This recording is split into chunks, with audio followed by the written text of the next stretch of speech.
when you feel love, you give off a different energy, which is felt by everyone who encounters you. Talk about that a little bit. It put me right into a therapist's office for my 53rd birthday. Like when you think back to maybe the different relationships you'd had previously and why they went wrong, that's a good point. Just the one thing I needed to finally put some of that past hurt and pain away for good. But in you saying that it showed you the person you were years ago, that makes me regret not doing it. I let the sadness, the anger, the energy out. And then in diving into it to get information to help me with Iron Love, it opened up some of those old wounds. Love. It's something we all desire. But how do we manifest it in our own lives? Is it easy to recognize? And how do we keep it alive? Our guest today will give us her take. She's an entrepreneur, visionary, and author. She went from teen mom to successful New York real estate broker and author of a new book called Iron Love. It's a great read. Please welcome Kenyatta Jones-Arietta. Kenyatta, thanks for being here today. Oh, Mike, thanks so much for having me. It's great to have you here, and happy belated 25th. I know we were talking off camera, but 25th anniversary you just celebrated as we did, my wife and I as well. That's a very exciting accomplishment. Definitely. Thank you. So I appreciate you being here. We had talked about your book a little bit, when we were communicating back and forth, and I was fortunate enough to look it over and review it. And Iron Love, you wrote this book. Talk about it. It's about manifesting love. You say that when you feel love, you give off a different energy, which is felt by everyone who encounters you. Talk about that a little bit. So, with regards to the energy that you give off, I guess another word for that energy would be a confidence. You definitely exude a different energy when you are feeling more confident about something as opposed to when you are not. I actually, in writing Iron Love, had to do some deep diving into some of my old journals. I've been journaling since I was 19 and journaled less as I grew older and, with the kids and work and life, but always kept the pen nearby. But in reflecting, oh my God, it was almost embarrassing to read about the girl that I used to be and how there was this sense of almost like desperation that I am sure the suitors that I had could feel. It wasn't who I am today, which is, listen, it's all about uh, what my goals are in my life, of course, with my partner. But before we were together as a couple, it was, this is different. I am focusing on me as opposed to focusing on him. It's interesting. I've tried journaling over the years and I never kept it up. And I think at this It's not moment, too late. you're right. You're right. I mean, I ain't gonna do it now. I just know myself. It's not something I'll get around to. But in you saying that it showed you the person you were years ago, that makes me regret not doing it. That must be an amazing reflection to look back at something like, 15, 20 years ago and see what was going on in your mind. You can't really do that as easily now just sitting and thinking. But to look at what you've written, that must have really taken you back to some things. Oh my God. It put me right into a therapist's office for my 53rd birthday. Yeah. Really? Oh Honestly? yeah. Wow. Honestly. It's interesting because I think during that time in my life, journaling kept me from a therapist chair. It Yeah. was kind of my outlet, how I let the sadness, the anger, the energy out. Mhm. And then in diving into it to get information to help me with Iron Love, it opened up some of those old wounds. Wow. And it's interesting because you would think that, I mean, it's been the first journal that I read was from when I was 19. And how many years ago is that now? I'm 53. Don't put me on the spot. Right? I'll I'm butcher like, it. there, come on, you do the math for me. You do the math for me. Anyway, just reflecting from back then, it was interesting because all of that hurt was left in those pages. Mhm. So rereading it, it brought up a lot of those emotions again. Mhm. And it was a little hard to carry alone. And it was a lot that I didn't feel that Rudy, my husband, was capable of, or neither would I have wanted him to unpack that with me. So Yeah. he helped me in referring me to a therapist who I unpacked that with. And then, at the end of 3, 4 sessions, I was like, okay, so what's going on in your life? Yeah. It was like just the one thing I needed to finally put some of that past hurt and pain away for good. Yeah. Wow. Wow, that must have been heavy. Um, how do you think your life would have been different if you didn't journal all those years? If I didn't journal, I think I would have fallen into some other means of escapism, Mhm. drugs, alcohol. Really? Yeah, absolutely. Because those Journaling wounds were still definitely. there? Is that Oh why? yeah, oh yeah, Yeah. definitely. Journaling, I can say, saved me. Really? Yeah. Am I in trouble, Kenyatta? Well, if you've made it this far without journaling, I think you're fine, Okay. Mike. All right, cool. That's But heavy. it's interesting because like those energies have to be let out. So Yeah. you find ways of letting it out. Also dancing. Like I Yeah. enjoy dancing. That's always been an outlet for me, even now. Yeah. Yeah. So you shared of a time that you were living in Queens and you're just tired of the dating scene. Every encounter fizzled. You would get together with people, a person for a period of time, and then it would just fall apart. I think a lot of people can relate to that. The dating scene's tough. We've covered that a lot in previous episodes here. People struggle with the dating scene today, but you had an awakening at some point in the middle of all that, if that's a fair statement. Tell us what happened.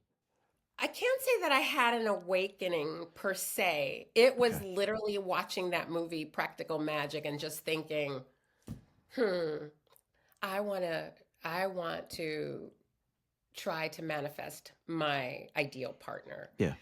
It was just, so the relationships that I had, it would go on for about 2 years and we'd be having a great time. Hmm. But when I wanted to start talking about something more, moving it forward than just having fun, that's when they would back away.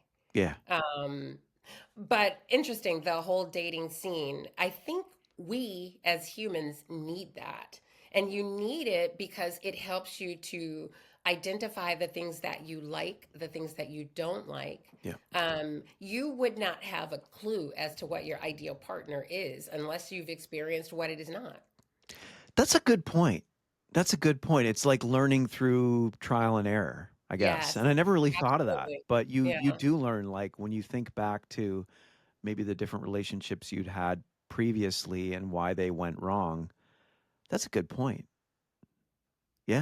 And, Wow. it, and it's not necessarily that they went wrong. They went right in regards to being able to show you that that wasn't what you really wanted. Yeah.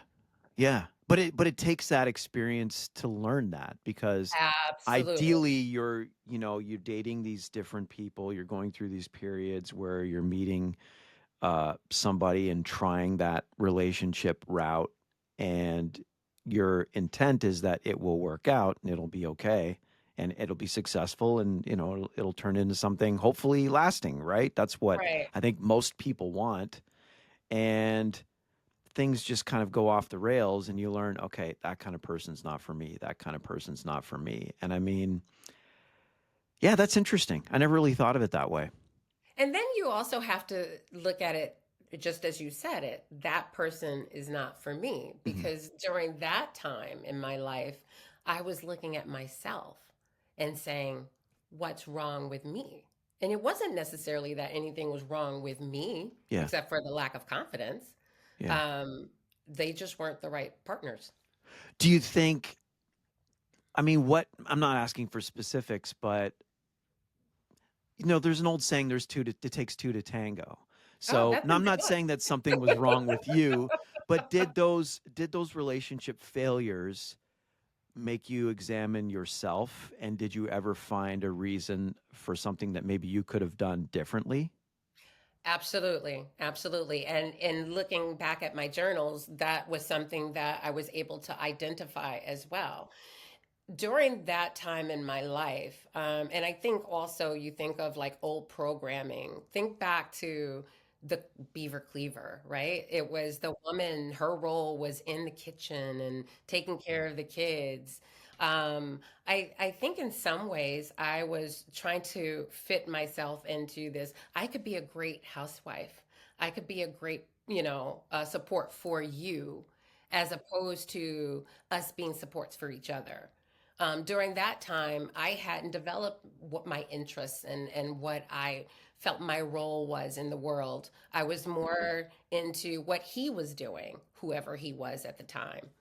So that was her whole mindset, was just, what can I do for this person, Hmm. and not the mutuality of supporting each Yes, other. Really? exactly. Where do you Yeah. think you got that from? Where do you think you picked up that I, mindset? I I would say that a lot of that came from old TV shows.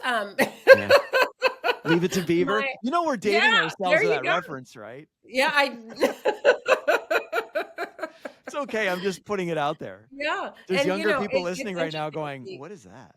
I know. I'm I don't telling care. I you, used to love this that show. writing journey, I was like, dude, you are getting old. It's I'm like, all it's so good. funny because, like, I think it obviously there are pieces in this book for any human, Yeah. right? But I think my thought was for the younger generation, the 20 somethings who haven't quite figured it out yet, as a guide to help them along their journey. But I'm like, a lot of my references, they will actually have to Google. Hey, or Chat GPT. That part, yeah, There you yeah, go. that one There you too. go. Yeah, you're not keeping up with it, Kenyatta. I gotta correct you on that. Um, so you also talk about the importance of gratitude, even when Yes, times are tough and your life might be in a rut. yes. Just that conscious decision to stay positive in the face of disruption, as I think you term it in the book. Explain that to us. Well, when you read the book, you will see that I've encountered lots of not so great moments, whether it's personally, with regards to like my daughter facing death, myself facing death. There's been a lot, but in each of those moments, I've been able to, and I don't know where it came from. I have to tell you, I don't know where it came from, but it works. Um, in every chapter of my life, I've been able to find things to be grateful and thankful for. Mhm. And I think a lot of times, as we're moving fast in the day to day, we take a lot of things for granted and don't see them as blessings. I mean, just the fact that I woke up this morning in sound mind and body, and I was able to walk up to my office to Mhm. take this time with you. It's all a blessing, Yeah. and I think we move so fast that we don't acknowledge all of those little things. But if we take time to acknowledge those little things, it almost like it gives us a brighter sunbeam for the day, Yeah. right? So when I wake up, I try to grab my beads and I start with, again, the first thing is grateful and thankful for this new day. That's the Mhm. first one. And the second one is always grateful and thankful for my husband who's by my side. Mhm. And then I go all the way through until I get around those beads. And when I am able to do that consistently, I am definitely a happier person. Yeah. Have the same. I'm the same with like just being, being a Christian myself. It's devotions for me. So Hmm. it's waking up, it's reading scripture, it's spending time in prayer, and like there'll be those mornings where I sleep in, or like I might have not the best night. I'm up late, Right. whatever, and then I'm so like frazzled when I don't have that time in the morning. So I Hmm. totally can relate on that. And I think we're recording this on a Wednesday. I think I had that. No, it's Tuesday today, right? So yesterday, It's Tuesday. Monday. Yeah. See, my brain's still behind. So that happened to me yesterday morning. I just like woke up late. I was scrambling. Had to get my son to school. And I never had that time to just reflect and prepare myself mentally for the day. And Mike, And let me ask, and you probably went through a spiral. It's like the whole race, like, come on, get out, let's go. And yeah, what kind of energy does that set you up for? negative. Yeah, Yeah, yeah, no, big yeah. time. And I just agree with you that we need to take that time to reflect whenever that is for the time of day. Like I'm like yourself. I like doing it in the morning. I remember a colleague I worked with years ago, who worked in her own recording studio. She did like a 3 o'clock thing where she would just shut everything down, shut her eyes, and just practice gratitude. She had a gratitude journal, and it just helped her stay very grounded, and you could see it in her because like when I would be around her, she was very much that way. She was just like easygoing and very grounded and centered and easy to talk to, and a great friend. And I just think it's important for people to take that time. And in this, like you said earlier, this tech driven, busy world, all these alerts going off. I got texts going off, you got texts going off, notifications while we're recording this.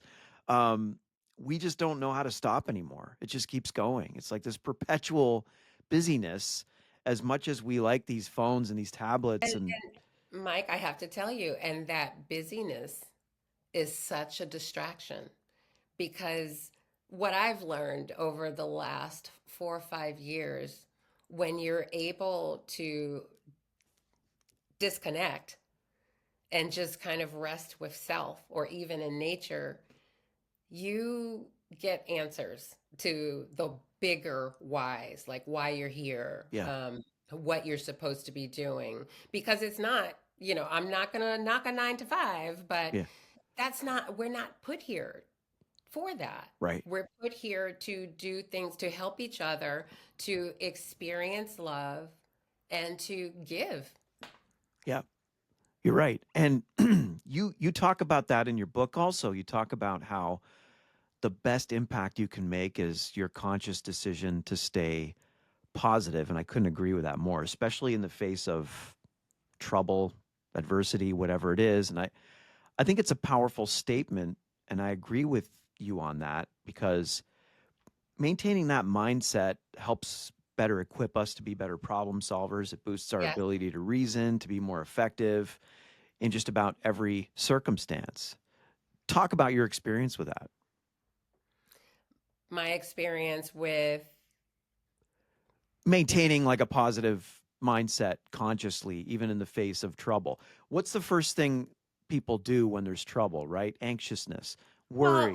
you know what, Mike, this takes me back to my competition days. I'll start there. Okay. I can remember I was doing a competition in Toronto. I hadn't been to Toronto before. My husband did not come with me. He's usually my handler. Okay. Okay, so I rented this car from the airport and then I hit the road. So the things that I didn't think about is that, okay, you're in a different country. Yeah. Your GPS is not going to work because you won't have Wi Fi. So now I'm on the road and I am frantic and I just can't even, I'm so in my head and in that moment. Hmm. I can't even think of the first thing to do, yet I'm driving on a road. Okay. Not a good thing, not a Yeah. good combination. So I get off the road and I pull over to the side, take a deep breath, Yeah. and now I'm able to think, right? But how many people are there out there, even on the road, that are not taking those moments to calm themselves and to think? It pulling over and giving myself that moment, I'm able to see what my next step should be. Hmm. But in that moment, you see nothing. Like all you see is the fact that, oh my God, I'm lost. Oh my Yeah. God, how am I going to get to wherever? And you don't even acknowledge that there is a way out Yeah. and it's right there in front of you, Yeah. So um, it starts there. Like that moment is probably one of the most stressful moments I've had ever. Sounds Okay. like it. There's been many more stressful moments, but that one stands out to be a great example. Hmm. Um, so now moving forward, whenever I'm in a stressful situation, I take that deep breath and I always think there's a reason for this. There is a why. And when you're able to keep yourself calm, it's easier to see those reasons. Yeah. Yeah. Sometimes you have to just walk away from the moment too. I've found Mhm. like whatever is stressing you out. If you're in your office and you're overwhelmed, go take a 15-minute walk. Yes. Even Yes. if you don't feel like you have the time because you got to do A, B, C, and D, you have to just remove yourself from a situation to sort of find that footing. Otherwise, you're Absolutely. just going to stay in that mess.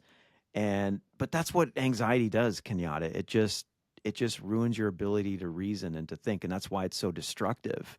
And Yeah. so it takes a certain, I think, I want to say intellectual capacity to like arrest it and catch it and stop it and Or breathe, it takes you it know? takes the commitment to starting, So obviously, I'm not expecting everybody to be able to handle the amount of stress that I'm able to handle, but I only am able to handle that because of the practice and knowing that each time I'm able to get in control of it, I always see the right direction.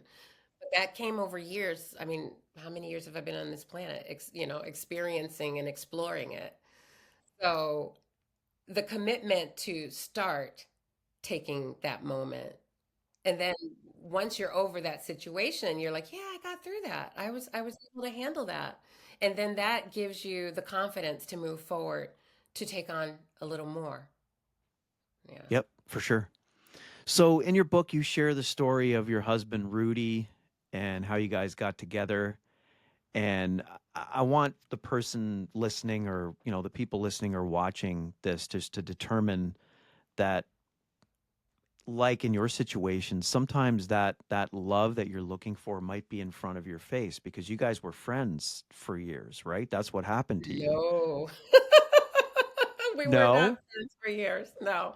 We actually, and it's so funny because this is so unlike all my other relationships. My other relationships fizzled out after 2 years. Rudy Yeah. proposed after 8 months. Right, but you guys were platonic first. No? Well, we were That's the platonic for a impression I couple got. minutes. Okay. Did I read that wrong? Maybe, yeah, no. We met in January, February for the first time, and then we met again. This is all at the club. Yeah. We met again in April, Mhm. and then in April we just became friends. But the benefits came pretty early on. Okay. Okay. And then it just was interesting because unlike the people that I had dated before, this time it was not about me catering to them. It was more, this is who I am, Mhm. take it or leave it. Mhm. And he loved it. We hung together like all the time, but it was very short period of time. It Okay. was 6 to 8 months, and then ultimately we moved things forward because I had been trying to get him to date other people.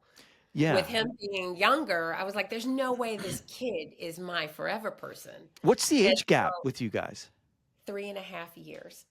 Okay, you're acting like it's like 20 years. Come But on. everyone I dated before was like 11 years older. I remember reading that. Yeah. Yeah, so for Okay. me, he was a kid, you know? Come And on, man. I 3 think I think years. I think also the difference was with the men that I dated that were older, Mhm. they had seen more, done more. That's So I fair. was Okay. It wasn't learning what a you're lot. accustomed to. Okay. Correct. Okay. Okay. With Rudy, in some ways, it was like I was the teacher. And then ultimately, he ended up teaching me a lot Really? about life and love. Yeah. That's a turnoff, isn't it? When like the woman feels like she has to be the teacher in a relationship, right? If a man's dating a woman who's older, is that a No, challenge? How I did you don't. feel about that? Well, the fact that we hung out a lot, I must have enjoyed Yeah. I guess. it. Yeah. Yeah, yeah. Um, I didn't I didn't expect him to fall in love. And I think maybe that was it too. It was like, look, here is this kid and we're having a great time. Mhm. But ultimately the time that we had together was amazing and it was better than all the other times or relationships that I'd had. Mhm. It was we were able to connect, like truly connect. And it was interesting because with our connection, it was deeper than just like a conversation. I mean, I think I Mhm. share in the book, like there were times where we would wake up in full-blown conversation, like fall asleep Yeah. talking, wake up, and you're carrying over that conversation. Or I even this happens even still, where I'll be thinking about a restaurant and then he'll be like, "Oh, you want to go to XYZ for dinner tonight?" Yeah. And that's exactly what I was thinking. And so I'll do like a little thing where I'll write down what I think he's going to say based on something I'm going to share with him. And then he'll say it and I'm like, "Yep, we still got it." Yeah. It's like it's just a knowing. We know each other so well. Yeah. Um and it's interesting because sometimes like you don't really need to talk about things because you already know, Yeah. it's fun. It's a very it's a great feeling because it's like you found the one when you have that feeling, right? Like you know Yes. you're in the relationship you're supposed to be in. It's been so many years for me since I've been in a different relationship, but I mean, Same. just going back, yeah, but I mean, going back, I can remember um, just the knot in your stomach when you're in something you know is not gonna last, and you're trying to make it work, and how Yes. That's awful that just feels so desperation. awful, right? Yes. Yes. Yeah, and it just has to come to an end, and maybe the person on the other end doesn't know that yet, but my wife will say this, like, it's great that there's no head games. It's like we're not doing any of that. Like, you know where I'm at, I know where you're at. We just both lay it out. If something's up, we don't like beat around the bush. And I There's mean, no reason to. right. But couples do that. Couples Yeah. do that, and marriages, like people married for years do that still. Like there's still people that can't break out of I don't want to call them games, but just those weird like mental obstacles. But when you can overcome that, it's so freeing and it's so powerful for your relationship. Like it Yes. unifies you both further, right? And that sounds like It what you're creates experiencing too. it creates iron love. There you go. It all comes back to iron love and Leave It to Beaver. So you talked about this in your book. Um, you grew up in the 80s. I did as well. And you shared that the Cosby Show had a tremendous impact on you as a person of color. And Yes. I, I, I can come to some conclusions, but share with us why. Okay. So, in Iron Love, I do share that I felt that it was paramount for children of color in my neighborhood specifically, because we didn't, I mean, I can tell you there were maybe three families that I knew that had both parents in the home. Mhm. And out of those three, I don't know that there was one that I could truly say was happy like the Cosbys were happy, Yeah. I don't know if where, anybody was happy the way the Cosbys were happy, but anyway. see, but I am now, Okay. Fair enough. But not to I cut am you off. now. Not to cut you off, Um, but yeah. but it gave us something. So obviously, and again, going back to dating, you don't know what you don't know, Mhm. right? So you date people and you're like, no, that doesn't work for me. Or you're Yeah. like, oh, yeah, I like that. It all comes with experience and what you're able to see, Mhm. right? So if you only experience what you don't like, are you sure you know yet what you do like? Yeah. Going back to the Cosby Show, it I didn't know that two African American people could be professionals with such a great house and Mhm. loving family because I hadn't seen it. Mhm. So it gave a footprint as to what could be possible. Yeah. So again, kids in my neighborhood didn't see that. Yeah. So the Cosby Show gave us something to aspire to. That's awesome, and I mean, that obviously exists, right? So, I think not to stray too far off topic, but this is interesting. I kinda blame the media for how they portrayed people of color for that not being seen. I understand that, around you, you weren't really seeing that, but that was out there. Like, that's not a couple that was not in existence in real life. But I think what we were bombarded with messaging from media was that that wasn't what existed, right? Like, they would always portray people in the worst light Or oftentimes. or or then you had the Jeffersons, which was, like he was off his rocker. He was. He was. I George was mean, the I man, couldn't though. see being like Wheezy, like Yeah, yeah. Um, so talk about the importance of unplugging from electronics and reconnecting with nature. You shared that that helped you feel more grounded. That's a practice that I have almost daily Mhm. where I just need to unplug from everything and get out and get some sunlight, and it's very rejuvenating. It just Absolutely. helps me get through my day. Talk about that. Okay. So I can tell you when I first started to become aware of the fact that grounding and being disconnected was special. Mhm, Rudy and I used to vacation in Montreal every summer. And the one thing that we always did was this hike at Mount Royal, right? mhm. And doing that hike, you're breathing in the fresh air, you're together in nature and just present. Yeah. I live in the lower Hudson Valley, and we have some of the most unbelievable hiking trails, but I never experienced them because I only did this when I was away on vacation. Right. Coming back, the I can't remember, maybe 4 or 5 years ago, it just dawned on me, you know what? You could live like you're on vacation every day. You Mhm. have this 15, 20 minutes from your house.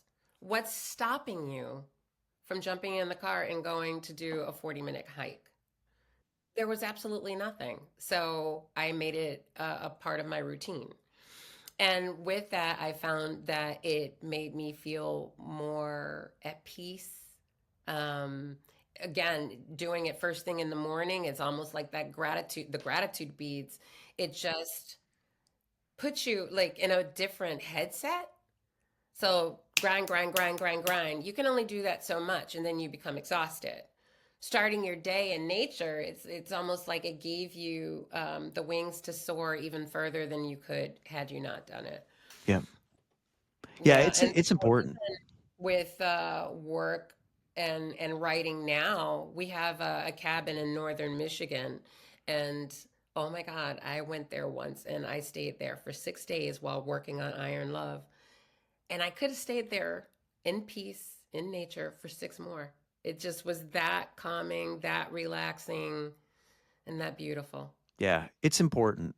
And I think a lot of the mental issues that people have today, the emotional, the psychological challenges that people have are stemming from the lack of being in nature because that's where we were supposed to be. Like Agreed. that's how God intended it. Agreed. And we're doing everything we can to break all those rules and it's to our own detriment. And I feel like Absolutely. we're just getting sicker and sicker and we're not taking that time. And I've said this so many times, I feel like a broken record, but why do you feel so good at the beach? It's not because you're on Exactly. vacation. It's not because you're on vacation. Yeah, that Right. It's helps. your feet in the sand Right. and staring at that horizon Yeah. and yeah, I Yeah. agree. There's more electrons in the air when you're near a big body of water like that. I always mess this up. They're the negative electrons, which we Hmm. need for that to take that into our bodies. And like every time I leave the beach, I feel like $1,000,000. Like Yeah. I feel like a new person. I have a new body.